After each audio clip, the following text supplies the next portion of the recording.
ಇಂದು ಚಾಮುಂಡೇಶ್ವರಿ ವರ್ಧಂತಿ ಮಹೋತ್ಸವ. ಹೀಗಾಗಿ ಎಸ್ ಮಲ್ಲಿಕಾರ್ಜುನ ಅವರ ಕುಟುಂಬ ದೇಗುಲಕ್ಕೆ ಭೇಟಿ ಕೊಡ್ತು. ತೋರಿಸ್ತಾ ಇದ್ದೀವಿ ಆ ದೃಶ್ಯಾವಳಿಗಳನ್ನು.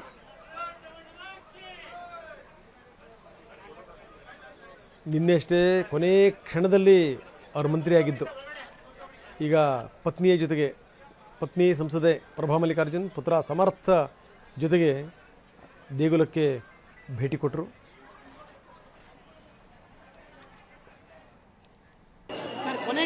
ಯಾವ ರೀತಿಯಾಗಿ ಸಚಿವ ಸಂಪುಟ ಏನು ಅದರಲ್ಲಿ ಏನು ಅಂತ ಇದಾಗಿಲ್ಲ.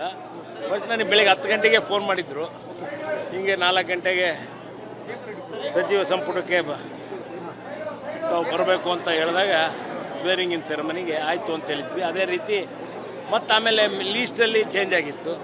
ಮತ್ತು ಆಮೇಲೆ ಅವರೇ ಫೋನ್ ಮಾಡಿಬಿಟ್ಟು CMA ಫೋನ್ ಮಾಡಿ, ಇಲ್ಲ 5 ಗಂಟೆಗೆ ಆಗಿದೆ, 5 ಗಂಟೆಗೆ ಬಾ ನೀನು ಅಂತ. ಮಕ್ಕಳ ವೈದ್ಯರು ನೀವು ರಿಪ್ಲೇಸು ಏನು ಅವ್ರಿಗೆ ಗೊತ್ತು, ನನಗೆ ಅದ್ರ ಬಗ್ಗೆ ಏನು ಐಡಿಯಾ ಇಲ್ಲ. ನನಗೆ ಪ್ರತಿ ಟೈಮ್ ಇದ್ದಿದ್ದೆ ಅದು. ಆದರೂ ಇದನ್ನು ನಮ್ಮ CMO ಮತ್ತು ಹೈಕಮಾಂಡು ಎಲ್ಲರೂ ಸೇರಿ ಪರಿಶೀಲನೆ ಮಾಡಿ ಒಂದು ಸರಿಯಾಗಿ ತೂಗಿಸ್ಕೊಂಡು ಹೋಗ್ತಾರೆ. ಹಂಗೇನಿಲ್ಲ, ಎಲ್ಲವೂ ಸರಿ ತೂಗಿಸ್ಕೊಂಡು ಹೋಗ್ಬೇಕು. ಎಲ್ಲ ಸಮಾಜದವ್ರನ್ನೂ ಸರಿ ತೂಗಿಸ್ಕೊಂಡು ಹೋಗ್ಬೇಕು. ಮತ್ತು ಒಬ್ರಿಗೆ ಕೊಟ್ಟಾಗ ಒಬ್ರಿಗೆ ಇದಾಗೆ ಆಗುತ್ತೆ. ಈಗ ಎಲ್ಲ ಮುಗಿದೋಗೈತಿ, ದೇವಿ ಆಶೀರ್ವಾದ ಪಡಲಿಕ್ಕೆ ಬಂದೈತಿ, ಆ ದೇವಿನ ನೋಡ್ಕೊಂತ. ಓಕೆ, ಅಲ್ಲ ಆಡಿಯೋನು ಕೂಡ ಇತ್ತು, ಅಲ್ಲ ಆಡಿಯೋನು ಕೂಡ ಇದ್ದಿದ್ದಂಥದ್ದು. ಇಲ್ಲಪ್ಪ, ಅದೇನಿಲ್ಲ.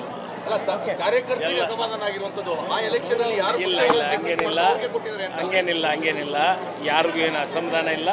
ನಮ್ಮ ಮುಖ್ಯಮಂತ್ರಿಗಳು ಅದ್ರ ಬಗ್ಗೆ ಎಲ್ಲ ಸರಿಯಾಗಿ ತೂಗಿಸ್ಕೊಂಡು ಹೋಗ್ತಾರೆ.